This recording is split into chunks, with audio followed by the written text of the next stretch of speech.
loving, living legends of St. Louis and the St. Louis Women's Club are dear friends who reshaped higher education for all.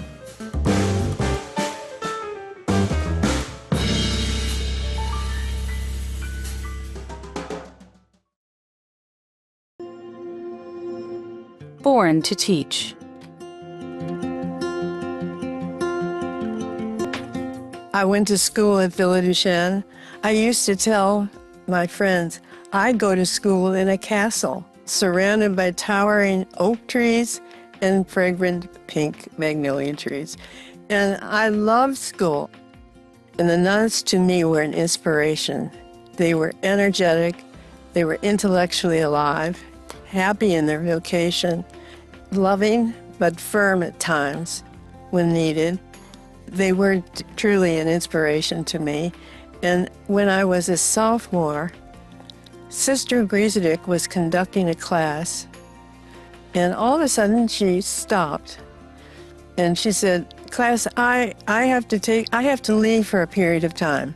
Is there anyone in the class who would like to conduct the class while I'm gone?"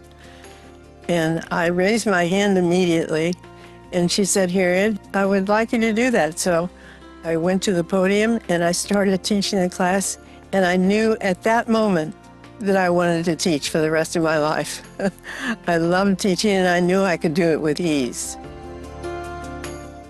Born to teach and to learn and to learn. When I was a senior at Villa, I had gone to a retreat, and at that retreat, I kind of admitted to myself that I wanted to become a nun.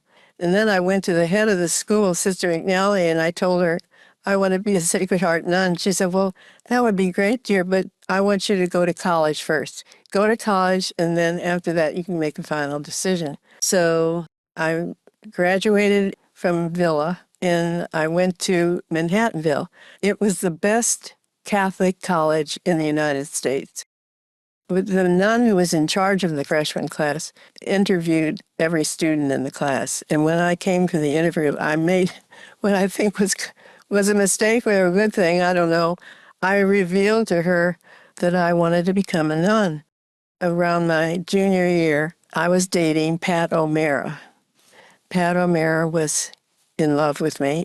One night, we were parked outside our house after a date, and he said, "I want to marry you." And I said, "Oh, I'm sorry, Pat, but I think I'm going to be a nun." And he went, "Oh, my God." The next morning, I went down to breakfast, and my mother was there. So I blurted out to Mom, "I want to be a nun." And she said, and she got up. She said, "Oh, my God." And she started crying and running to her bedroom. She said, "Why are you doing this to us? You made your debut. You were in the Veiled Prophet Ball." And I said, "Mom, I will finish Manhattanville. I'll finish my senior year." That kind of assuaged her. My dad said, "Well, at least she'll be living with intellectually educated, highly educated women." So he was okay with it. Went back to Manhattanville in my senior year, and I still was going up and down in terms of should I or shouldn't I, should I or shouldn't I. And I was going up the driveway with Sister Clark. She said, "Well, what are you going to be doing next year, Harriet?"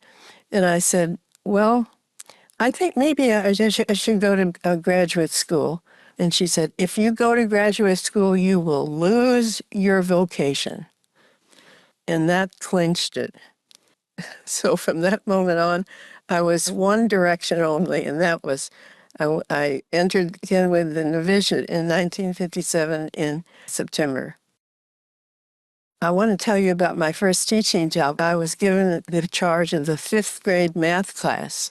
And I was supposed to teach proportions. And then I said, now class, race to the board, and the first one who finishes their problem will get a prize. And so they all raced to the board, shuffle, shuffle. All of a sudden, I saw a nun and it knocking on the door. So I went to open it, and she said, "Sister Switzer, what are you doing? For heaven's sake." I said, "Well, we're racing to win a prize." And she said, "Please step out. Please step out." And she said to me, Sister Switzer, you are relieved of the class. I want you to concentrate on your graduate studies in philosophy. That was my novitiate. I was professed and I was a religious in the habit, fully accredited. My first teaching job, real teaching job as a religious, was in New Orleans. I just loved it. I was teaching English, religion, Latin. I was supervising the youngest boarders. Now, the youngest boarders were like from 10 to 15, and they were in a dormitory, and I slept in the dormitory in a separate alcove. If there was any shenanigans going on, I had to get up and put on my full regalia before I could go out and reprimand them. And that happened pretty frequently. I was in the chapel, and all of a sudden, I got a tap on my shoulder. The superior would like to see you. And so I went up to the Reverend Mother McQueen's office. She was sitting at the desk, so I had to kneel down. And she said, we are going to send you to get your doctorate at Fordham University. Now, dear, you can do it either in philosophy or theology. I guess since I did my master's degree in philosophy, maybe I should continue on in philosophy. And she said, yes, dear, philosophy. It will be arranged. At the end of the school year, you will be leaving to go to Fordham University. I spent a great deal of time studying. I would go to Mass every morning and pray. I was so thankful for the privilege of being able to be at Manhattanville and prayed to get good grades to please my parents. I spent 5 years from 1963 to 1968 studying philosophy, metaphysics, American philosophy, Greek philosophy, and I wrote my dissertation on Maurice Blondel, a French theologian philosopher. Called to lead. Saving Maryville College. After earning her doctorate from Fordham University in 1968, Sister Switzer returned to St. Louis and to her alma mater, Villa de Chêne Academy. I did not go to my commencement. I went back to St. Louis not knowing what my assignment would be as a religious. Reverend Mother Mulqueen said to me, Sister Switzer, we are going to start a novitiate in St. Louis, and I would like you to head that up. So for 3 months, I thought that's what I was going to do. But then she called me and said, Sister Switzer, Mother Fraser, who's the head mistress, she wants to go to the missions, and I want you to be the headmistress. So without any administrative or financial background, I was made head of the school, and I put one foot in front of the other. It was 1968. Time of the Vietnam War, and the changes in the church were unbelievable. Again, I was in the chapel, and someone said to me, Sister Kavanaugh would like to speak with you. She was the provincial. So I drove to the community in the Central West End and went to Sister Kavanaugh's office, and she said, Mother McNally is the president of Maryville. She's ill, and she's going to resign at the end of this year. And I want you to put your name in for the presidency of Maryville. And I said, oh, Sister Kavanaugh, I'm not that sure about religious life at this point. I feel a little iffy about what's going on with all the changes, taking off the habit and not being cloistered anymore. She said, dear, what you need is a mission. I said, okay. I went and applied, and I was chosen. So I did get a mission. That mission was becoming the president of Maryville College. After 6 months, it was obvious that the college was viable only because of the support of the order. We were going to be in a situation where we had a $150,000 debt. Now, that doesn't sound like much now, but the entire budget was $1.5 million.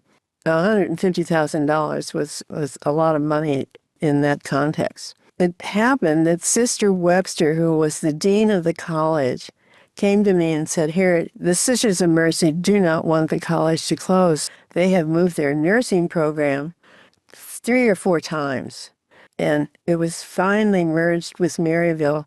Why don't you go with a finance person and see if they would loan us some money? I went and we met with Sister Mary Rockledge, the president of the Mercy Hospital, and gave her this sob story about how we're going to have to close. And Sister Mary Rockledge said, Harriet, do you mean to tell me that you are thinking of closing a 100-year-old institution because you cannot find $150,000? And I said, yes, sister. She said, wait a minute. Wait a while. Stay here. She and her finance person went out, and I swear it must have been a half hour. She came back in and she said, Harriet, the Sisters of Mercy will grant Maryville a gift of $150,000 if you would agree to work with us in designing new allied health programs. I said, it's a deal. I called the provincial and I said, Sister Kavanaugh, we have $150,000. Can we go on? She said, yes, I'll give you 3 years to balance the budget. And so that's what we did. Buoyed by that challenge, Harriet immediately set to work and created a 28-member lay board of trustees with 5 religious. Harriet also hired an admissions officer to broaden the student population. Maryville had been for women only, but quickly increased male enrollment to 40%, due in some part to new sports programs.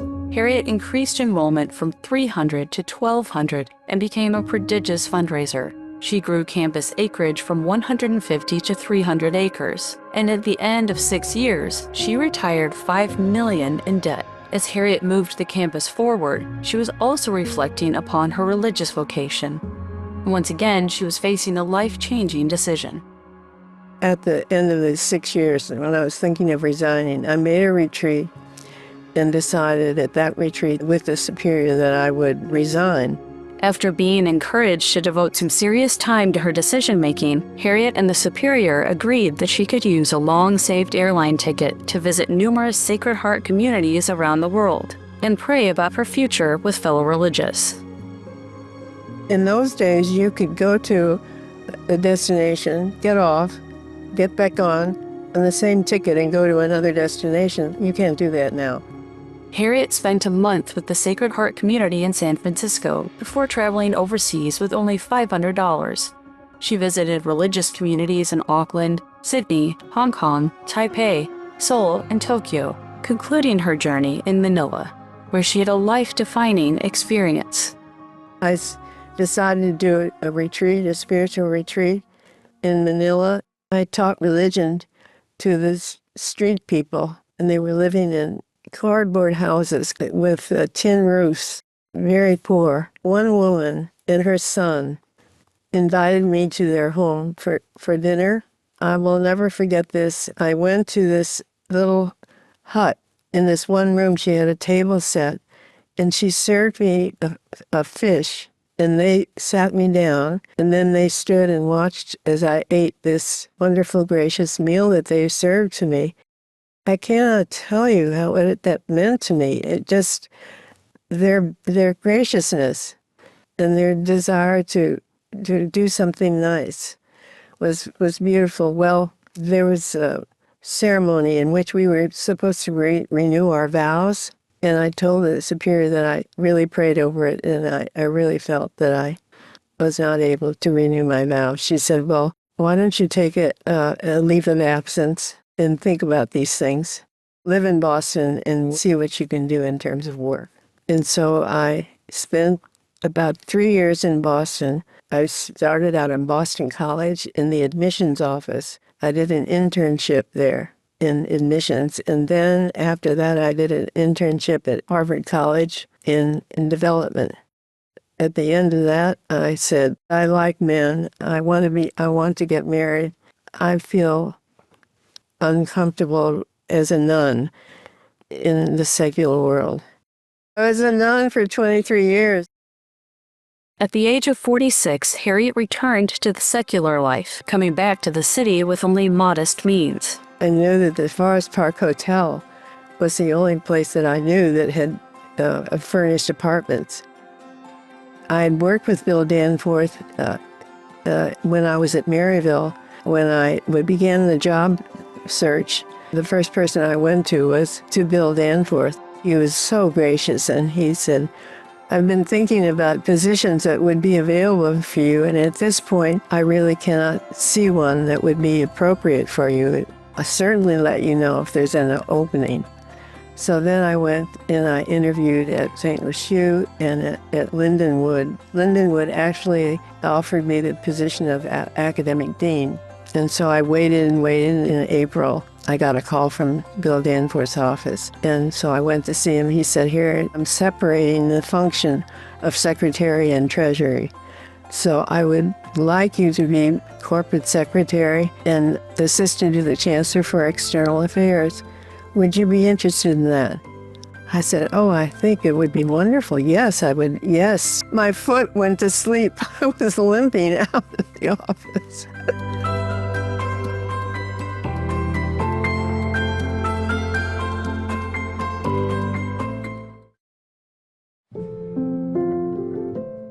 Better halves. But I want to tell the story of how we met. In the 1980s, David's dear wife, Kathy, died, and I was in the office with Bill Danforth. And he said to me, Harriet, a faculty member's wife has died. Would you like to come with me? So I said, oh, yes, I'd love to come with you.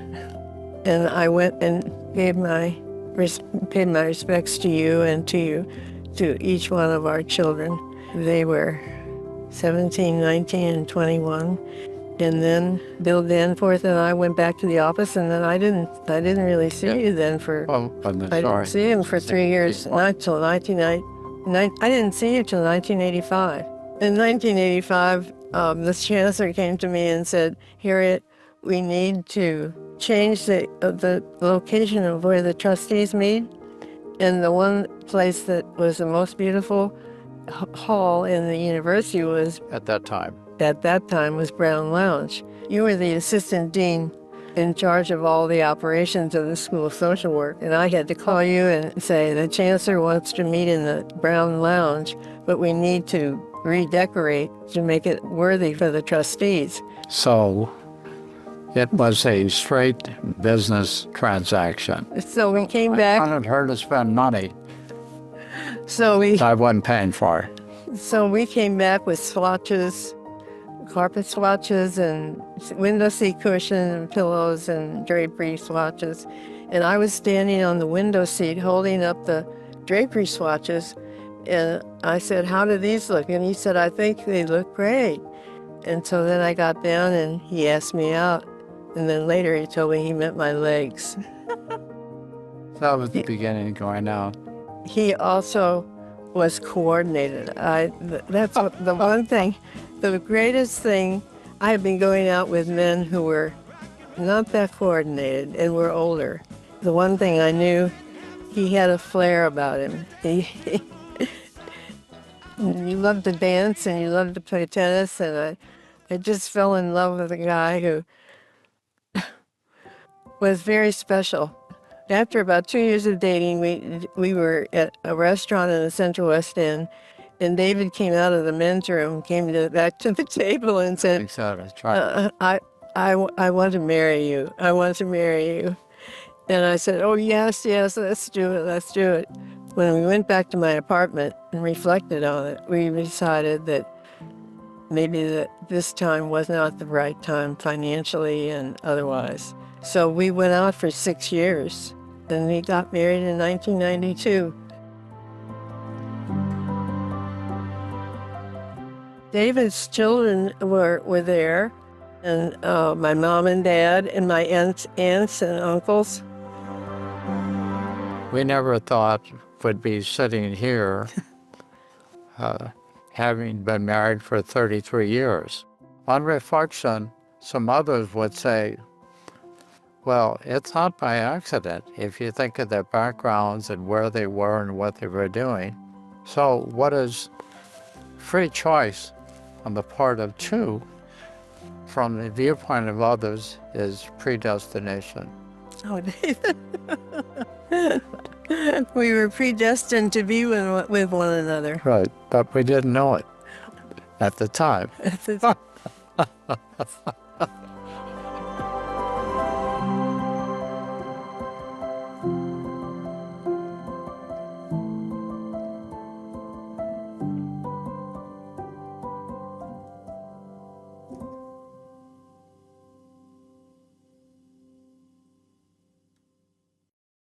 Love for the St. Louis Women's Club.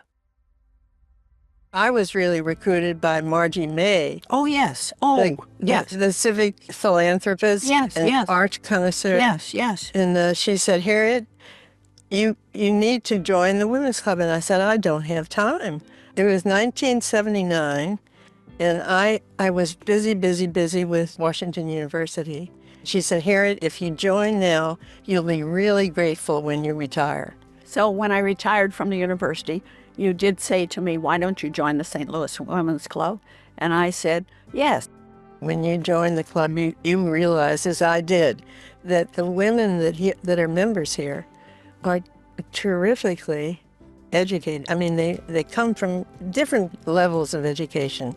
Those of a wonderful experience, some who come from out of town and bring such a richness to the club. Talking about the intellectual fervor of these people in the club. Well, I think, the one thing about the St. Louis Women's Club is that we're meeting in an elegant house. Yes. The clubhouse is gorgeous. Chef Leon. Yeah.